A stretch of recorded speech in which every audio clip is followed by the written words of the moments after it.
దేవుడు మనకి నీ కృప నా జీవితానికి చాలును. నీ కృపతో నాకిచ్చిన ఈ జీవితం చాలును. చాలునా నీ ప్రేమకు నేనేమి చెల్లించినా, చాలునా నీ ప్రేమకు నేనేమి చెల్లించినా, చాలునా నన్ను దీవించిన నీకు ఏమిచ్చినా, చాలునా నన్ను దీవించిన నీకు ఏమిచ్చినా. దేవా నీ కృప నా జీవితానికి చాలును. నీ కృపతో నాకిచ్చిన ఈ జీవితం చాలును. నాకంటే గనులు నన్ను మించిన నరులు, నాకంటే ముందుగా మృతి పొందితిరే. నాకంటే గనులు నన్ను మించిన నరులు, నాకంటే ముందుగా మృతి పొందితిరే. ఈరోజు నేను బ్రతికి ఉన్నందుకు, ఈరోజు నేను బ్రతికి ఉన్నందుకు ఏమిస్తే నీకది సరిపోవును. అయ్యా ఈరోజు నేను బ్రతికి ఉన్నందుకు ఏమిస్తే నీకది సరిపోవును. ఏమని నీ ప్రేమను కొనియాడను. దేవా నీ కృప నా జీవితానికి చాలును. నీ కృపతో నాకిచ్చిన ఈ జీవితం చాలును. ఎందరో ధనవంతులు, ఎంతో స్థితిమంతులు, శాంతి సమాధానం లేకుండిరే. ఎందరో ధనవంతులు, ఎంతో స్థితిమంతులు, శాంతి సమాధానం లేకుండిరే. నెమ్మదితో నేను జీవిస్తున్నందుకు, నెమ్మదితో నేను జీవిస్తున్నందుకు ఏ విధముగా నీ రుణమును తీర్చను.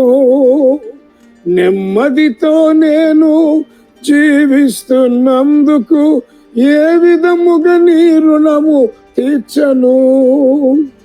ఏమని నీ ప్రేమను కొనియాడను. దేవా నీ కృప నా జీవితానికి చాలును. నీ కృపతో నాకిచ్చిన ఈ జీవితం చాలును. అన్నీ కనుగొన్నను అసలైన మార్గము, ఎరుగక ఎందరో నశించుచుండిరే.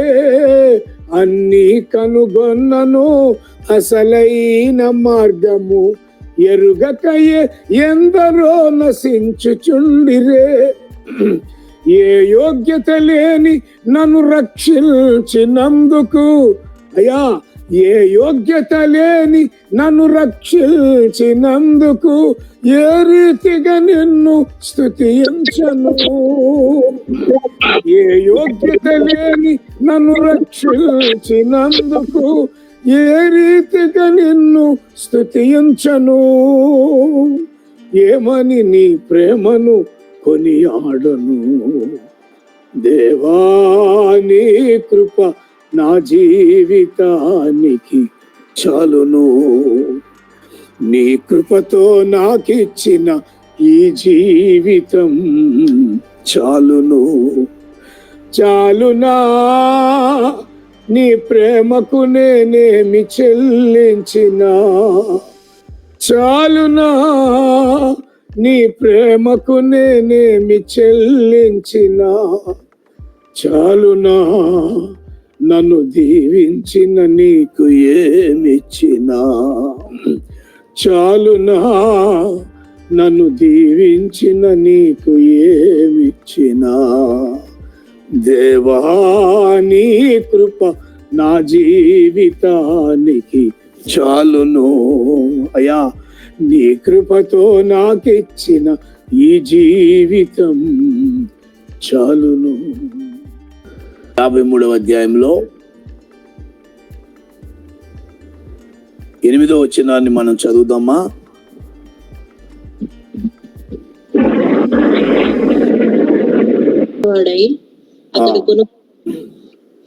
అన్యాయపు తీర్పు నొందిన వాడై అతడు కొనిపోబడెను. దేవుడు తన వాక్యం ద్వారా మన హృదయాంత నేత్రములను తెరిచి నడిపించును గాక.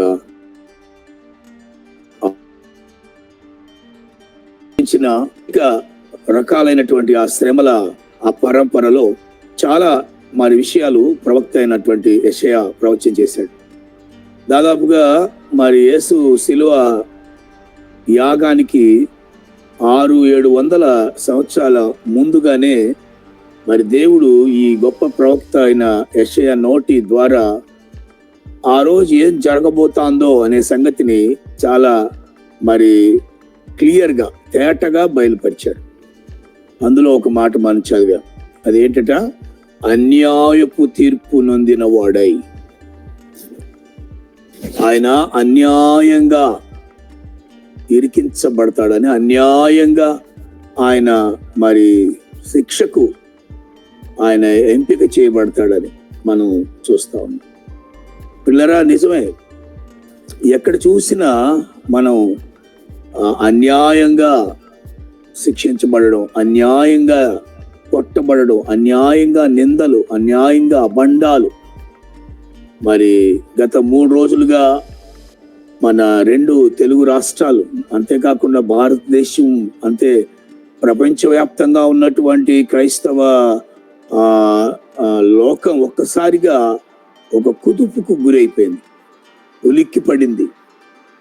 ఏంటి కారణం అంటే, అన్యాయంగా ఒక గొప్ప దైవ సేవకుణ్ణి మరి ఏం జరిగిందో మనకు తెలియదు. కానీ ఏది ఏమైనా ఆయన ఒక్కడి గురించే కాకపోయినా ఏ వైపు చూసినా కూడా, ఎటు చూసినా కూడా మరి మంచి చెప్పేవాడికి లేదా ప్రేమ సువార్తను ప్రకటించే సువార్థికుల యొక్క మరి కుటుంబాలకు, జీవితాలకు అన్యాయమే జరుగుతాయి. ఎస్పెషల్లీ మనం పుట్టి పెరుగుతున్నటువంటి మన సొంత దేశంలో మరి ఎంతో భక్తిపరులమైన అనుకుంటున్న మన దేశంలో ఇలా ఒకరికొకరికి పొసగక ఉండడం అనేది చాలా చాలా మరి దిగ్భ్రాంతికరమైనటువంటి సంగతి. మరి నిన్న హైదరాబాద్లో మరి ప్రియులు హతసాక్షిగా మరి మరణించినటువంటి గొప్ప దైవ సేవకుడు ప్రవీణ్ పగడాల గారి యొక్క అంతిమ యాత్ర ఎంత కిక్కిరిసినటువంటి ప్రజలతో జరిగిందంటే అది చాలా చాలా మరి కనువిప్పు కలిగించింది ప్రభుత్వాలన్నిటికీ కూడా. అసలు ఎక్కడెక్కడి నుండి ప్రజలు గుండెలు చేత్తో పట్టుకొని వచ్చారండి. ఎవరు వచ్చారండి? యవనస్తులా? వాళ్ళ మాత్రమే కాదు, మాలాంటి సేవకులా? వాళ్ళే కాదు. ఏమండి, వంగిపోయినటువంటి ముసలి వాళ్ళు, వృద్ధులు, స్త్రీలు ఈ మందిరాల్లో విధవరాళ్ళుగా తెల్ల చీరలతో దేవునికి మొరపెడతా ఉంటారే వృద్ధులు, స్తోత్రం స్తోత్రం స్తోత్రం అంటుంటారే, వాళ్ళు తప్పుకోండి బాబు అని ఆ పార్థివ దేహాన్ని ఒకసారి కడసారి చూచేదానికి ఎంతమంది అక్కడ రాజమండ్రిలో ఎంతమంది. ఏంటి కారణం అంటే వేదన, ఒక వేదన పట్టిందనమాట మనకి. ఆ వేదన మనల్ని ఇంట్లో ఉండనిలా, ఆ వేదన మనల్ని మరి ఒక చోట నిలవనీలా. ఏంటి వేదన? అన్యాయం అన్యాయం అన్యాయం అన్యాయం జరుగుతుంది. ఏ పాపము చేయని వ్యక్తికి అన్యాయం జరుగుతుంది? ఏ నష్టం చేయని వాడు, నలుగురి కళ్ళు తెరిపించిన వాడు, అపవాది యొక్క పన్నాగాలను, బండారాలను బయట పెట్టినందుకు అపవాది మరి మనుషులను ప్రేరేపించి ఆ బిడ్డ యొక్క జీవితాన్ని చిదివేస్తున్నాడు అనే ఆ భావనే మనకు అసలు ఆ కాలు నిలవనియట్లేదు కదా. బిడ్లారా, ఇది మనం 3 రోజుల నుంచి మనం కళ్ళ ముందు చూస్తున్నటువంటి ఒక భయంకరమైనటువంటి అన్యాయం.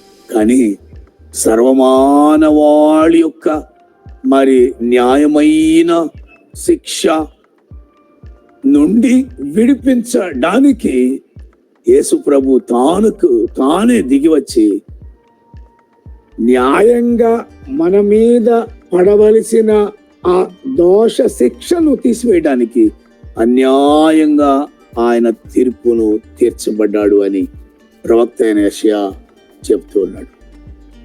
దేవుని బిడ్డ, ఈ అన్యాయపు తీర్పు నొందిన వాడై, నేను అందుకే ఆ పాట పాడేటప్పుడు కూడా మొదటి వచనం ఇదే వచ్చింది, అన్యాయపు తీర్పు నొందెగా, అవమానపు శిక్ష పొందెగా, కొరడాలతో కొట్టబడెనుగా, ముళ్ళ కిరీటంబు మొత్తెగా. యేసు శ్రమలు ధ్యానించగా గుండె బద్దలాయే సోదరా, ఆరాధించు ఆత్మతో కృతజ్ఞత స్తోత్రములతో. గొల్గొతా కొండదిగో, గొల్లుమనే స్వరమదిగో. అన్యాయపు తీర్పు నందెగా, అవమానపు శిక్ష పొందేగా. నిన్న మొన్న అటు మొన్న ఒక పెయిన్ మనం అనుభవిస్తున్నాం. మనవాడా కాదా, మన ఇంటి పేరా కాదా, మన ఊరా మనవాడా, అవే మన కళ్ళ ముందు మన తరంలో మనం చూచినటువంటి ఒక గొప్ప దైవజనుడు అన్యాయంగా ఆ రోడ్డు మీద ఆ గాయాలతో అలా దిక్కు లేకుండా పడి ఉన్నాడే, అది గుండెలు పగలు కొట్టేస్తున్నాయి మనకు. తన భార్య నిన్న అక్కడికి వచ్చి మాట్లాడిన మాటలు ఎంత పరిణితి చెందిన మాటలు. నా భర్త ఎన్నడూ ఎవ్వరి మీద పగ తీర్చుకోలేదు, ఆయన రివెంజ్ తీర్చుకోలేదు ఎవరి మీద. మేము కూడా అంతే. మాకు కూడా ఆయన విడిచి వెళ్ళిన ఆ సవాలు మేము కూడా స్వీకరించడానికి దేవుడు మాకు సహాయం చేయాలని ప్రార్థన చేయమని చెప్తున్నాను. ఏమండి, నా చిన్నప్పుడు నేను అంటే 1987 మేబీ 1987 నేను మేబీ 7th అనుకుంటా, 6th 7th చదువుతున్నప్పుడు 1987 అప్పుడు ఒక పెద్ద హత్య జరిగింది. అది మన తెలుగు రాష్ట్రాలను కుదిపేసింది. 1 రోజులు కర్ఫ్యూ విధించింది. భయంకరమైనటువంటి లూటీలు పోటీలు జరిగిపోయి ఆ టైంలో గవర్నమెంట్ మీద అందరూ కోపగించుకున్నారు. మరి అసలు మా కళ్ళ ముందే లూటీలు అయిపోయింది, షాపులు మిల్లులు తగలబడిపోయినాయి అన్నమాట. ఒక జాతి ప్రజల మీద విపరీతమైన కోపం పెళ్ళుపికి వచ్చింది. 1 రోజులు రాత్రి మగళ్ళు నిద్ర లేదు. అలాంటి ఘోరమైన స్థితిని మేము 1987లో నేను చూశాను. బిడ్లారా, ఆ టైంలో ఇలాగే భర్తను చంపేశారు అని రాష్ట్రం అట్టుడిగిపోతా ఉంటే ఆయన భార్య నాకు ఎప్పటికీ గుర్తుంది. ప్రియులారా, ఆయన భార్య ఎన్టీ రామారావు గారు అప్పుడు ముఖ్యమంత్రిగా ఉన్నారు. ఆయన పరామర్శిస్తడానికి వస్తాను అంటే నో, రావడానికి వెళ్ళలేదు అని చెప్పి ఆయన భార్య, నేను ఇప్పటికీ ఆ సీన్ మర్చిపోలేను, నా జుట్టును నేను ముడేసుకోను, నా భర్తకు జరిగిన అన్యాయస్తులకు శిక్ష పడి వాళ్ళు అంతకంతకు అనుభవించే వరకు నేను నా జుట్టుని ఇట్లా విరబోసుకునే ఉంటానని ఆమె శపథం చేసింది. నాకంటే పెద్దవాళ్ళందరికీ ఇది తెలుసు. సరే ప్రియులారా, మరి తర్వాత నేను సేవకు వచ్చిన తొలి సంవత్సరం 98 ఆ ప్రాంతాల్లో, 97, 98 ప్రాంతాల్లో ఒక మిషనరీ గ్రాహం స్టెయిన్స్ ప్రపంచం మొత్తాన్ని కదిపేసింది. మన పక్క రాష్ట్రం ఒరిస్సాలో మరి అక్కడ ఆయన కుష్ఠవ్యాధి గ్రస్తులకు గాయాలు కడిగే సేవ చేస్తున్నారు. ఆయన ఆస్ట్రేలియన్ మిషనరీ. ఆయనకు 3 పిల్లలు కదా, 2 మగపిల్ల, 1 ఆడపిల్ల. ఆయన భార్య అక్కడ ఉండి పనిచేస్తున్నారు. ఒరిస్సా ఇవాళ కూడా మనం అక్కడ ఉండలేము. నేను ఒరిస్సా వెళ్తే కొన్ని ప్రాంతాల్లో అక్కడ నేను భోజనం చేయలేను. అదొక రకమైనటువంటి స్మెల్.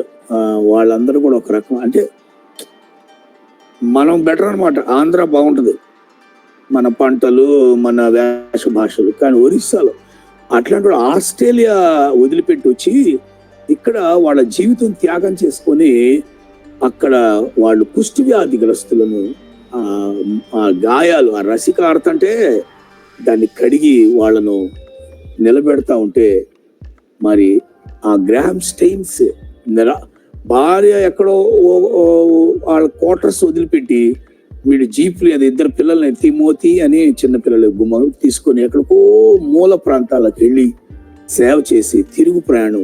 మరి ఆయన చూడండి, ఆకాశ పక్షులకు గూళ్ళు ఉన్నాయి, నక్కలకు బొరియలు ఉన్నాయి, మనుష్య కుమారుడు తలవాల్చుకుంటుకైనాను ఆ స్థలం లేదన్నట్టుగా ఆ గొప్ప మిషనరీ అండి పిల్లల్ని వేసుకొని రాత్రి 10, 11, 12 దాకా ఒక గ్రామంలో సేవ చేసి పరిచయం చేసి వాళ్ళని నిలబెట్టి ఆయన ఒక ఊర్లో ఆ కారు ఆపి ఆ కారులోనే పిల్లలు ఆయన సీటు మీద ఇలా నిద్రపోయారట.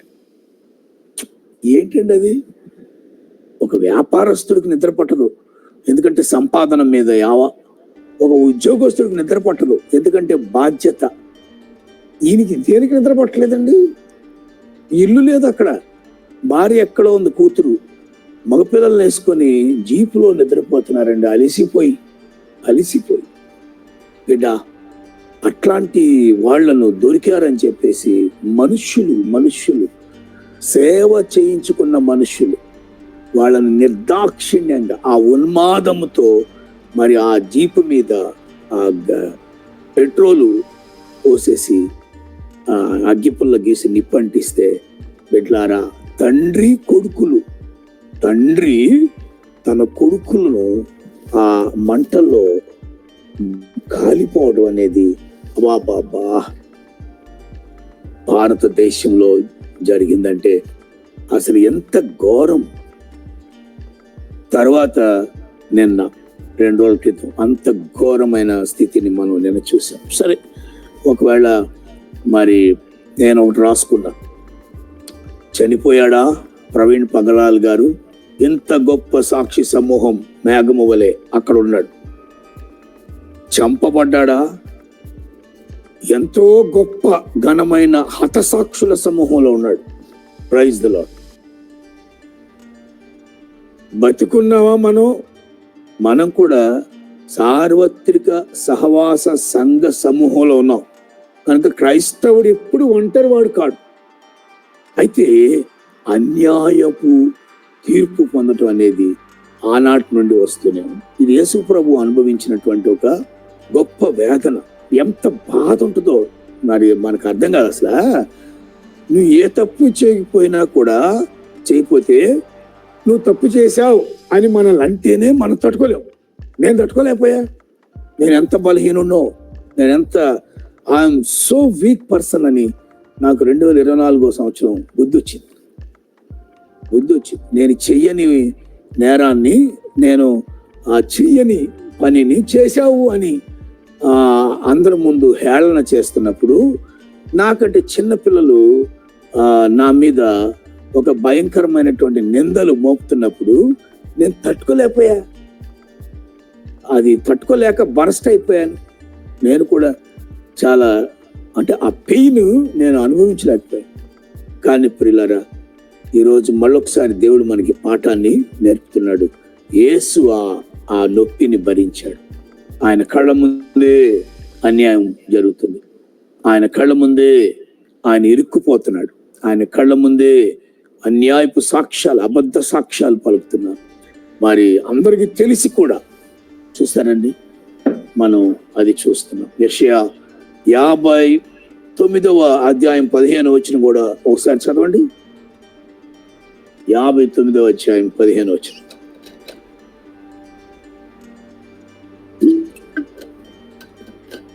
ఎవరు చదువుతారు? యెషయా. చెడుతనం విసర్జించువాడు దోచబడుచున్నాడు. చెడుతనము విసర్జించువాడు దోచబడుచున్నాడు. న్యాయం జరగకపోవుట న్యాయము జరగకపోవుట యెహోవా చూచెను. అది ఆయన దృష్టికి ప్రతికూలమై ఉండెను. బిడ్డలారా, అన్యాయం జరగటం దేవుడు చూస్తున్నాడా? దేవుడు ఉన్నాడా? ఉంటే ఆయన చూస్తున్నాడా? ఇంత అన్యాయం జరుగుతుంటే ఆయన ఏం చేస్తున్నాడు అని మనం అప్పుడప్పుడు అనుకుంటాం. కానీ ఇక్కడ ఏమన్నా అండి, న్యాయము జరగకపోవుట యెహోవా చూచెను, అది ఆయన దృష్టికి ప్రతికూలముగా ఆయను. కనుక ఆయన కామ్గా ఉండడు. దేవుడు స్పందిస్తాడు. బైబిల్లో రాయబడింది కదా, కన్నిచ్చిన వాడు కానకుండునా, చెవులు నిర్మించిన వాడు వినకుండునా, హృదయం ఇచ్చిన వాడు గ్రహింపకుండునా అని. ఆయనకంతా తెలుసు, ఆయన చూస్తున్నాడు. God looks everything, God sees everything. దేవుడు చూస్తున్నాడు. కనుక ప్రియులారా, అన్యాయపు తీర్పు నొందటం మనం చూస్తున్నాం. మరి యేసు ప్రభు యొక్క ప్రవచనం ఎవరు నెరవేర్చారో తెలుసా మీకు? అన్యాయపు తీర్పు నిందిన వాడై ఆయన కొనిపోబడెను, ఆయన ఈడ్చుకొనిపోబడి. ఆ ప్రవచనాన్ని నెరవేర్చిన ప్రబుద్ధుడు ఎవరో, ఆ ప్రవచనాన్ని మరి లిటరల్ గా నెరవేర్చిన ప్రబుద్ధుడు ఎవరు? లూకాసు సువార్త 23-24 చదివితే మనకి అక్కడ ఒక మాట కనపడుతుంది. చూడండి, లూకాసు సువార్త 23వ అధ్యాయము 24వ వచనం. ఆ ప్రవచనాన్ని అక్షరాల నెరవేర్చిన ప్రబుద్ధుడు అంటాను నేను. కాగా వారు అడిగినట్టే జరగవునని పిలాతు తీర్పు తీర్చి. బిడ్లారా, ఆ ప్రబుద్ధుడు ఎవరో కాదు, పిలాతు. యెషయా గ్రంథములో 53:8 ఆయన ప్రవచించినటువంటి అన్యాయపు తీర్పు నొందిన వాడై అతడు కొనిపోబడెను. ఆ ప్రవచనం నెరవేర్చిన ఆ ప్రబుద్ధుడు, ఆ మహాశయుడు, ఆ గవర్నర్ ఎవరంటే పిలాతు. ఈయన యూదయ అనే ప్రాంతానికి గవర్నర్ గా నియమింపబడ్డాడు. అక్కడ ఒక్కొక్క ప్రాంతానికి ఒక్కొక్క గవర్నర్ వచ్చాడని కొన్ని పేర్లు మనం కొన్ని చోట్ల లూకాసు సువార్తలో మనం చూస్తాం. ఈ యూదయ ప్రాంతానికి ఈ పిలాతు అనేవాడిని గవర్నర్, అంటే రోమీయులు పరిపాలిస్తున్నారు. వీళ్ళందరూ రోమా సామ్రాజ్యపు వాళ్ళు అనమాట. ఈ రోమీయులు ఆ యూదా ప్రాంతంలో కూడా ఈ గవర్నర్ని పెట్టాడు. ఆ గవర్నర్ ఈ తీర్పు తీర్చాడు. ఇట్లారా అన్యాయపు తీర్పు తీర్చాడు. ఎంత భయంకరమైనటువంటి పరిస్థితితో మనం చూస్తే ఆశ్చర్యం కలుగుతుంది. ఈ పిలాతు ఎంత భయంకరమైనటువంటి వ్యక్తో మనం అర్థమైతే నేను 2-3 అనుభవాలు మీకు టకటక చెప్పేస్తాను. మీరు తర్వాత దీన్ని స్టడీ చేయండి. చూడండి ఎలాంటి వాడైతను. మనకి ఇలాంటి మనుషుల మధ్యలో మనం బతుకుతున్నామని తెలుసుకోవడానికి పిలాతు మనకు కొన్ని సూచనలు ఇస్తా ఉన్నాడు. భయపడద్దు. చూడండి, మత్తయి సువార్త 27వ అధ్యాయము 18వ వచనం. మత్తయి సువార్త 27వ అధ్యాయము 18వ వచనం. కాబట్టి జనులు కూడి వచ్చినప్పుడు, అమ్మా అది కాదు, మత్తయి సువార్త 27:18 విడుదల చేయవలెనని ఎవరిని? జనులు కూడి వచ్చి వచ్చినప్పుడు పిలాతు నేనెవరిని విడుదల చేయవాలని మీరు కోరుచున్నారు, బరబ్బనా లేక క్రీస్తునబడిన యేసునా అని వారిని అడిగాను. వారు అసూయ చేత ఆయనను అప్పగించిరని అతడు ఎరిగి ఉండెను. బ్రిగర్, ఎంత అన్యాయం అంటే అతను ఒక పొజిషన్లో ఉన్నాడు, అతను ఏదైనా చేయగలడు. అతను ఎరిగి ఉండెను. ఏమి ఎరిగి ఉండెను? ఇది అన్యాయం అని ఆయన ఎరిగి ఉండెను. కేవలము ఏ నేరము చేయని యేసును వారు అసూయ చేత ఆయన అప్పగించి ఉన్నారని ఈయన ఎరిగి ఉండెను. తెలిసి కూడా తీర్పు తీర్చాడు. ఇట్లా ఇలాంటి మనుషుల మధ్యలో మనం బతుకుతున్నాం. తెలుసు, ఎవరేంటో తెలుసు.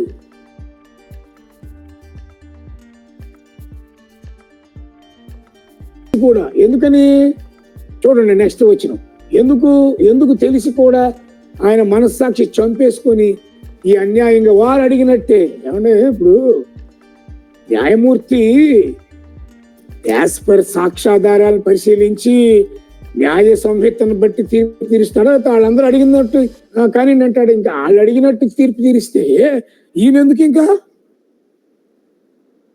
డమ్మీ అయిపోయాడు. ఈయన దీనికి తెలుసు అన్యాయమైన తీర్పు రాస్తున్నాడని ఆయన తెలిసి కూడా మనసును చంపే, అట్లా మనసు చంపుకొని మన మీద రాళ్ళు వేసేవాళ్ళు చాలా మంది ఉన్నారు మన ఎదుట.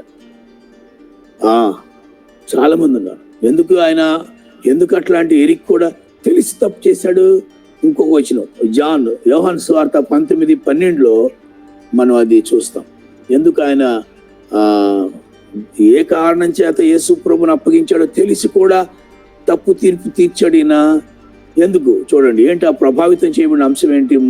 యోహాను సువార్త 19:12 ఈ మాటను బట్టి పిలాతాన్ని విడుదల చేయుటకు యత్నము చేశాను గాని యూదులు ఏమంటున్నారంటే, అబ్బాయి ఏమండే నువ్వు ఇతన్ని విడుదల చేశావా?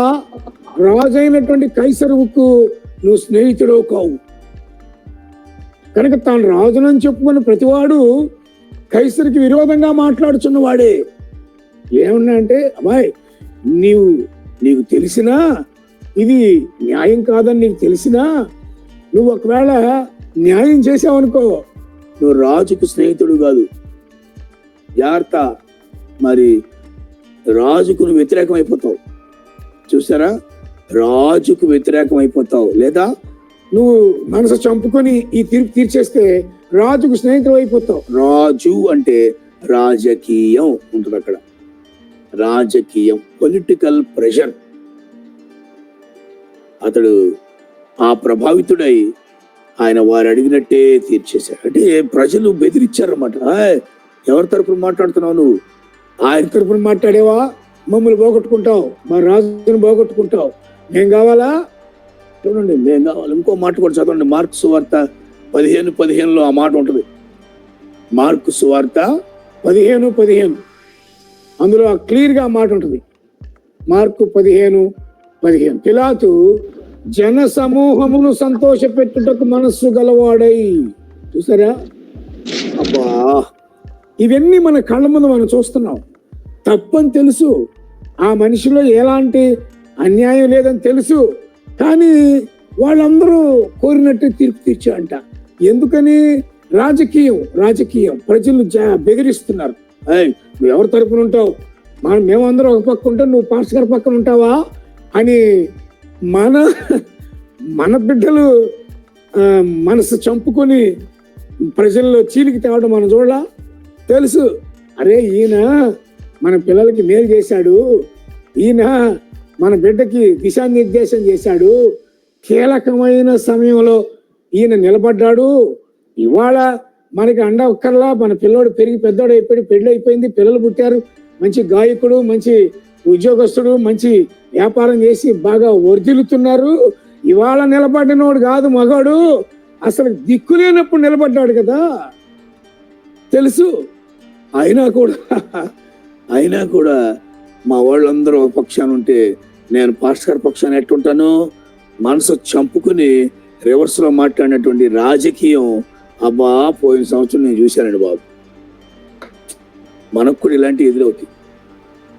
నేను మాట చెప్తానే, బందర్లో నేను మా గురువు గారు ఒక ఆయన ఉన్నాడు, పరిశుద్ధ బాబు గారు, మన పిల్లలు పెళ్లి చేసిన ఆయన. నేను మా అమ్మగారు 91లో చనిపోయారు.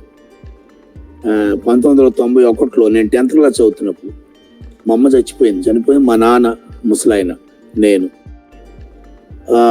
మా అక్క పెళ్ళి అయిపోయింది అప్పటికి. ఏంటో ఏమైందంటే ఇక నేనేమో లైన్లో లేను. చాలాసార్లు నాకు తిండి టైంకి అందేది కాదు. మా నాన్నకి అందేది కాదేమో నాకు తెలీదు. నాకు అంత లేదు, మా నాన్న గురించి నేను పట్టించుకోలేదు. నాకు కూడా ఏంటో అలా అయిపోయింది, అంటే గాలి తిరిగేసినట్టు అయిపోయింది. మా అమ్మ పట్టించుకునే తల్లి లేదు. తల్లి లేకపోతే అది ఎంత నష్టమో మనకు తెలుసు కదా. అట్లాంటి పరిస్థితుల్లో నేను చాలాసార్లు దిక్కులేనంటి పరిస్థితి అయిపోయింది 91, 92 ఆ ప్రాంతాల్లో.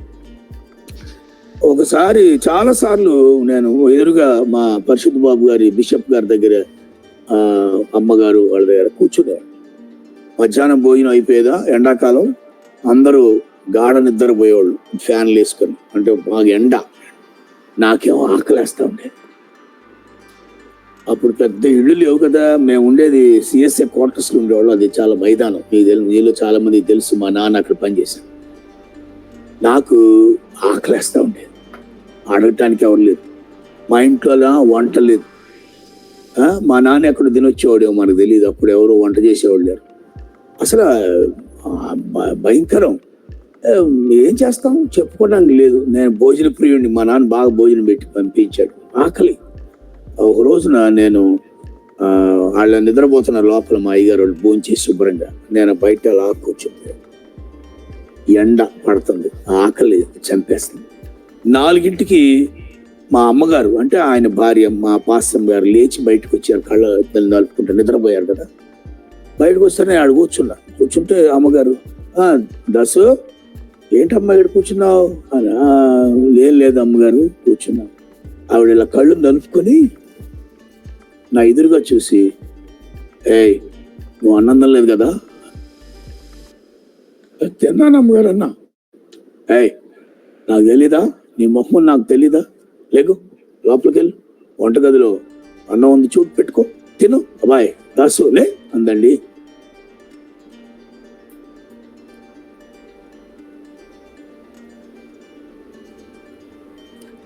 అలాంటి మనుషులు మర్చిపోతారా? ఇవాళ మనకి బిర్యానీ పెట్టేవాళ్ళు చాలా మంది ఉన్నారండి. అప్పుడు మాకు అమ్మలేదు, ఆకలి తీర్చేవాళ్ళు ఎవరు లేరు, పెద్ద జనసమూహం కూడా లేదు అక్కడ, పెద్ద ఇళ్ళు రాలా. ఆమె నా ముఖంలో ఆ పీక్కుపోయిన ముఖాన్ని చూసి లోపలికి వెళ్ళి అన్నం పెట్టుకు తిను, నాకు తెలుసులే లే అంటే, ఐ నెవర్ ఫర్గెట్ దట్. తర్వాత కాలంలో ఎవడు అన్నం పెట్టారో ఆయన మీద పెద్ద ఎలిగేషన్ వచ్చింది. టీవీ 9లో ఆయన గురించి ఒక చెడ్డ వార్త ప్రచారం అవుతుంది. దేవుని బిడ్డలారా, మా గురువు గారు చుట్టూ చాలా మంది ఉంటారు, పాస్టర్స్ వాళ్ళు వీళ్ళంతా వస్తుంటారు, ఏదో మాటలు చెప్తుంటారు, ఆయన ఏదో డబ్బులు ఇస్తుంటారు, పట్టుకుపోతుంటారు. ఇవన్నీ నాకు తెలిసినవే. ఆయన గురించి చెడ్డ వార్త వస్తున్నప్పుడు ఎవరు లేరు. ఆయన కుటుంబమే నలిగిపోయాడు. ఆయన పెద్ద వయసు అప్పటికి ఆయనకి 25, 77 వయసు. దేవుని బిడ్డలారా, నేను ఒకరోజు ఆయన ఆఫీస్లో ఉంటే నేను వెళ్ళి ప్రైజ్ లార్డ్ అయ్యాను. లేదు అప్పుడు నేను బాగానే ఉన్నా, నాకు పిల్లలు సేవ కౌతురులో ఆయన కష్టం వచ్చింది. నేను దేవదాస్ వచ్చావా, ఏమిటయా మరి ఈ సమయంలో నా దగ్గరికి వచ్చావా నువ్వు? వచ్చానయ్యారు, నాకు తెలుసు మీరేంటో. అది తర్వాత నేను కొంతమంది సేవకులతో మాట్లాడుకున్నాను. ఇట్లా నేను మొన్న వెళ్ళొచ్చానయ్యా, మా గురువుగారు చాలా డల్ అయిపోయారు, ఈ వార్తలు భరించలేకపోయాడంటే ఒక ఆయన నాతో మాట్లాడుతున్నాడు. ఎందుకు వెళ్ళావా, ఆయన తప్పు చేశాడు, ఆయన గురించి అందరూ టీవీ 9లో కూడా వచ్చింది, ఎందుకు అలాంటి ఆయన దగ్గరికి వెళ్తే నీ సాక్ష్యం కూడా పోతుందయా అని అన్నాడండి ఒక ఆయన. బిడ్డలారా, నేను ఒకటే చెప్పా, ఆయన ఎవరికి అన్యాయం చేశాడో నాకు తెలీదు, ఆయన వల్ల ఎవరికి అన్యాయం జరిగిందో నాకు తెలియదు. నాకు మాత్రం న్యాయం జరిగింది.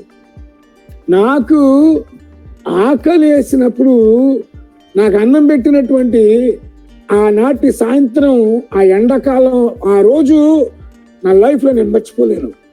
అందరు రాళ్ళు వేశారు, నేనేంటేస్తాను? అందరూ తలా మాట అని ఆయన హింసించారు, నేనేంట అంటాను? నేను ఎలా అంటాను? నేనంటే మనిషిని కాదు, నేను మేలు పొందాను. నేను కీలకమైన సమయంలో వాళ్ళ చేత ఆదరించబడి ఇవాళ నేను అందరితో పాటు రాయేస్తే నాకంటే అన్యాయస్తుడు ఎవడు? దేవుడు చూస్తున్నాడు అంటున్నాడు. దేవుడు చూస్తున్నాడు. God sees everything. పిల్లరా, ఇంత మట్టుకు ఈ పాఠంతో నేను ముగించి మిగతాది నేను కంటిన్యూ చేస్తాను, దేవుని చిత్తం అయితే సజీవులుగా ఉంటే. దేవుని బిడ్డలారే, ఒక చిన్న విషయం మనతో. పిలాతు అసూయ చేత అప్పగించారని తెలిసి కూడా తప్పుడు తీర్పు తీర్చాడు. ఎందుకని నువ్వు కైసరుకు స్నేహితుడువా లేకపోతే ఈయనకి స్నేహితుడువా? జాగ్రత్త, ఆలోచించుకో. రాజకీయంలో నువ్వు ఒంటరి అయిపోతావు, రాజుకు రివర్స్ అయిపోతావు అనేసరికి రాజకీయానికి బలి అయిపోయాడు. ఇంకోటి ఏమన్నాడు? ప్రజలను సంతోషపెట్టే మనిషి దేవుని సంతోషపెట్టట్లా. దేవుని బిడ్డలారా, ప్రజలను వాళ్ళ సంతోషం కోసం రాసేసాడంతే మరణశిక్ష. ఇలాంటి భయంకరమైనటువంటి మనుషుల మధ్యలో మనం కూడా జీవిస్తున్నాం. తెలిసి కూడా ఆయన తప్పు తీర్పు రాశాడు. దేవుని బిడ్డలారా,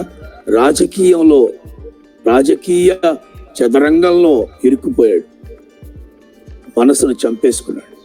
తర్వాత ప్రజలను సంతోషపెట్టాలని తాపత్రయపడ్డాడు. ఇంకా మనం ఇంకోటి కూడా చూస్తే, అదొక్కటి చదువుకుందామా?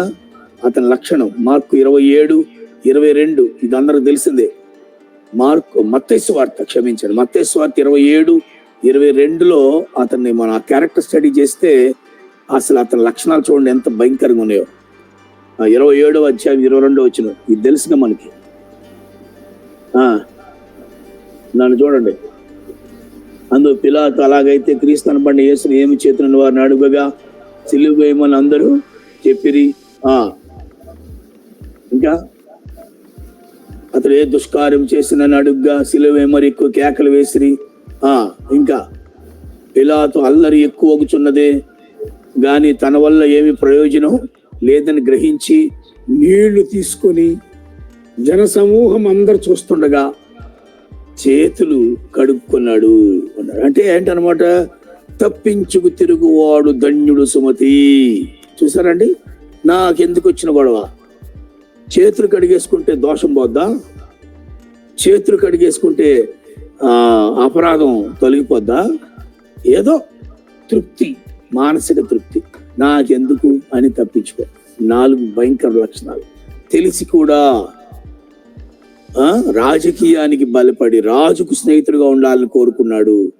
ప్రజల సంతోషాన్నే అనుకున్నాడు తప్ప ఒక నిరపరాధి బలైపోతాడని ఆలోచించలా.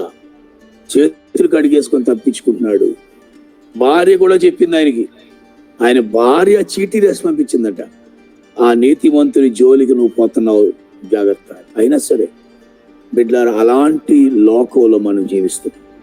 అంత అన్యాయం యేసు ప్రభు ఎదుర్కొన్నాడు. బిడ్డలారా, మనం ఎంత, నేనెంత, నువ్వెంత? నేను ఈరోజు మనకి దేవుడిచ్చిన పాఠం ఏంటంటే, నువ్వు అలా ఉండొద్దు.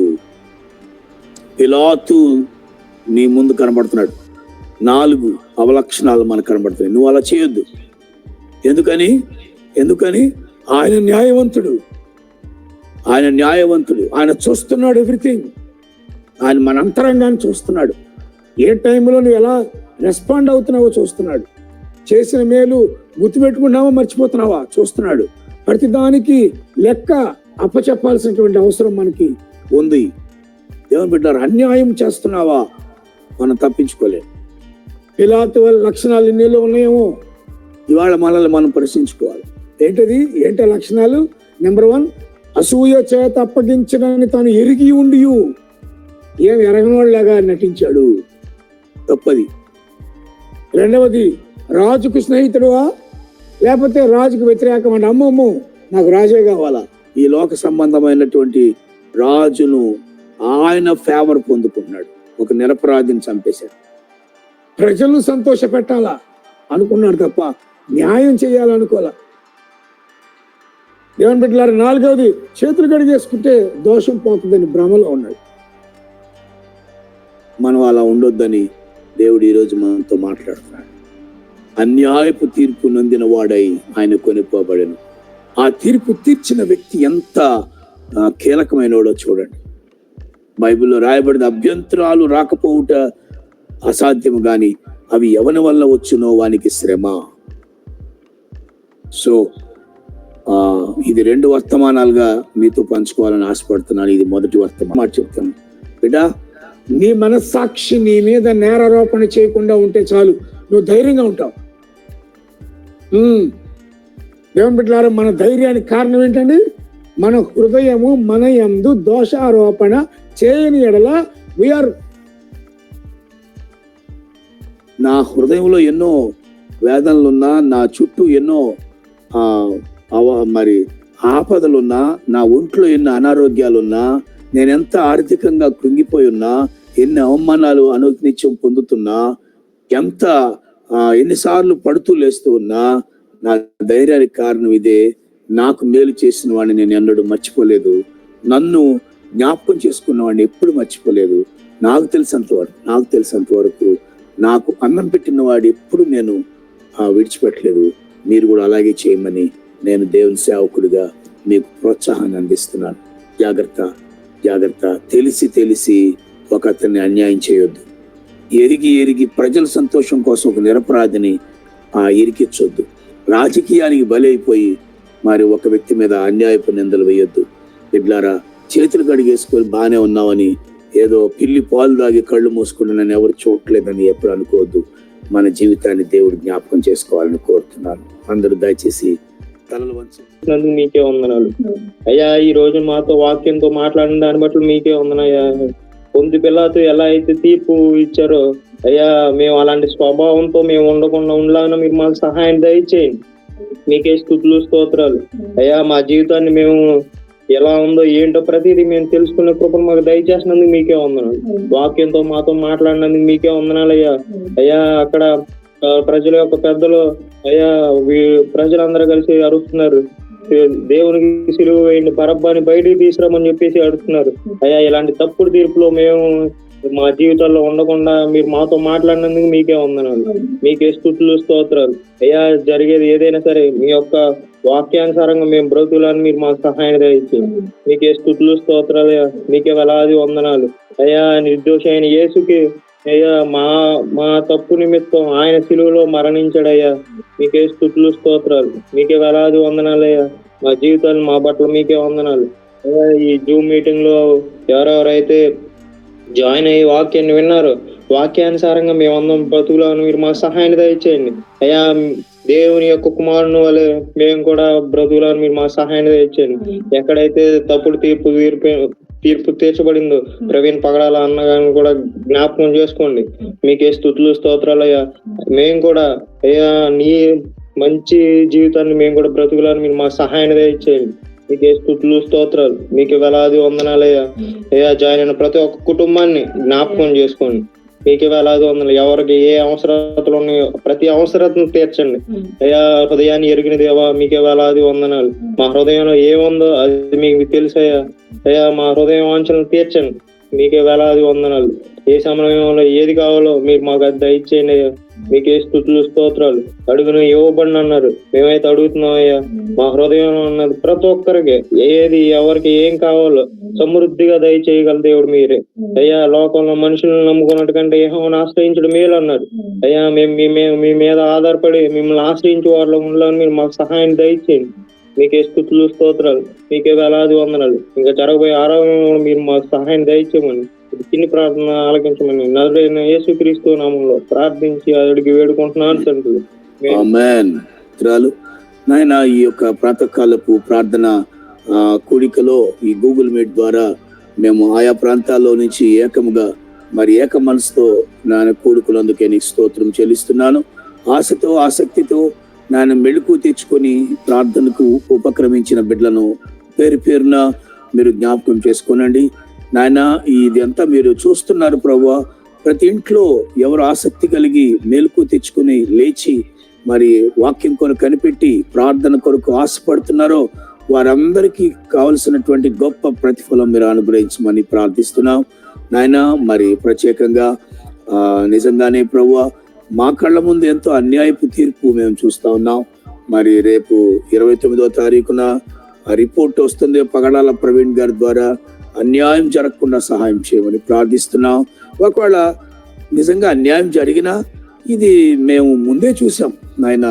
మరి యేసు ప్రభువా, నీకు జరిగిన అన్యాయం ముందు ఇవన్నీ పెద్ద లెక్కేం కాదు. కానీ నాయన, ఎవరు ఆ తీర్పు తీర్చారో వారికి శ్రమ అని ఈరోజు మాతో మాట్లాడారు. ఆ స్థానంలో మేము ఉండకుందుము గాక. ఆ స్థానంలో ఒక వ్యక్తికి అన్యాయం తీర్పు తీర్చుతూ, ఒక వ్యక్తి చేసిన మేలు మర్చిపోతూ, ఒక వ్యక్తిని అందరితో పాటు రాళ్ళేసి కొడుతూ, ఒక వ్యక్తికి మరి అన్యాయంగా మేము నిలబడి ఏదో చేతులు గడిగేసుకున్నట్టుగా మేము ఏమన్నాంలే, మేము ఏం చేసాంలే అనేటువంటి ఆ చిన్న చిన్న విధానాల్లో నుంచి బయటపడేటువంటి ఆ పరిస్థితుల్లో మేము లేకుండా సహాయం చేయండి. యథార్థంగా, నమ్మకంగా ఎవరు ఏంటో తెలుసుకొని సాగిపోవడానికి సహాయం చేయండి. మరి ఇప్పుడు ఈ గ్రూప్ లో ఉన్న వారందరినీ జ్ఞాపకం చేసుకోండి. ప్రతి ఇంట్లో స్తోత్రాలు, స్తుతులు వినపడుతున్నాయి. నీకు స్తోత్రాలు. ప్రతి ఇంట్లో ప్రార్థన వినపడుతుంది. ప్రతి తెల్లవారుజామున వాక్యం వినపడతా ఉంది. ప్రభువా, వాక్యము వినిన తోడనే వెలుగు కలుగునని వాక్యం సెలవిచ్చింది. ప్రభువా, సూర్యుడు వెలుగు రాకముందే మా గృహాల్లోనికి నిజమైన వెలుగును పంపిస్తున్నందుకే నీకు వందనాలు చెల్లిస్తున్నాను. ప్రభువా, నీకు స్తోత్రాలు. ప్రతి ఒక్కరి ఇంట్లో ఉన్న చీకట్లు పారద్రోలే విధంగా, ప్రతి ఒక్క హృదయంలో ఉన్న ఆ అపరాధ భావం అనే చీకట్లను పారద్రోలండి. ఆ నిరాశ నిషీధిలో నుంచి విడుదల చేయండి. నిత్యమైన వెలుగులో మమ్మల్ని ప్రసరింప చేయమని వేడుకుంటున్నాను. ప్రత్యేకంగా మరి అనారోగ్యస్తులను జ్ఞాపకం చేసుకోండి. తమ్ముడు నోవా కుమార్తె మరి ఫ్రీడా విక్టోరియా, ఆయన తిరిగి నూతనమైనటువంటి నిరీక్షణ పుట్టించండి. మీ కృపగల హస్తాల్లో భద్రపరచండి నాయన.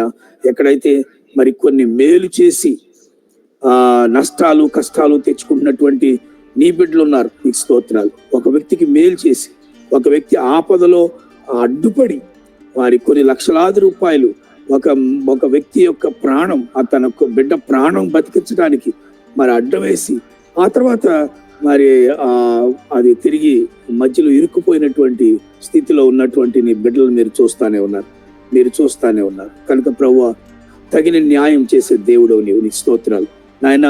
అన్యాయంగా ఒకరి సొత్తు పట్టుకుంటా యెహోవానగు నాకు అసహ్యం అని చెప్పాడు. నీకు స్తోత్రాలు నాయన. నీకు వందనాలు. న్యాయంగా ప్రతిఫలం ప్రతి ఒక్కరికి దయచేయండి. నిన్న దీవెనలతో నింపండి. మా కుటుంబాన్ని కూడా మీరు జ్ఞాపకం చేసుకోనండి. మీ సేవకుడిగా నన్ను, పాస్టర్ గారు, మరి పిల్లలందరూ కూడా నీ కొరకు సాక్షులుగా వాడబడే కృప మాకు దయచేయండి. పాటలు పాడిన వారిని దీవించండి. మరి ప్రార్థించిన తమ్ముడు థామస్, వాళ్ళ అమ్మగారు జ్ఞాపకం చేసుకోండి. వాళ్ళ నాన్నగారికి రక్షణ, వాళ్ళ అక్క మరి ఎస్తేర్ ప్రవీణ కుటుంబానికి దీవెన కలుగు చేయండి. నీ నిండైన దీవెలతో నింపమని వేడుకుంటూ ఈ రోజంతా మా పనులన్నింటిలో మీరు మాకు తోడుగా ఉండమని యేసు క్రీస్తు నామన్న స్తుతించి ప్రార్థించి అడిగి వేడుకుంటున్నాం మా పరలోక తండ్రి, ఆమేన్. పరలోకమందున మా తండ్రి, నీ నామం పరిశుద్ధపరచబడును గాక, నీ రాజ్యం వచ్చును గాక, నీ చిత్తం మరి భూమి అందును పరలోకం నెరవేరునట్లు భూమి అందు నెరవేరును గాక. మనదిన ఆహారం మాకు నేడు దయచేయండి. మా ఎడల అపరాధము చేయవారిని మేము క్షమించిన ప్రకారం మా అపరాధములను క్షమించుము. మమ్మల్ని శోధనకు తేక దుష్టు నుండి తప్పించుము. రాజ్యము, శక్తి, మహిమ నిరంతరం నీవై ఉన్నావు తండ్రి, ఆమేన్.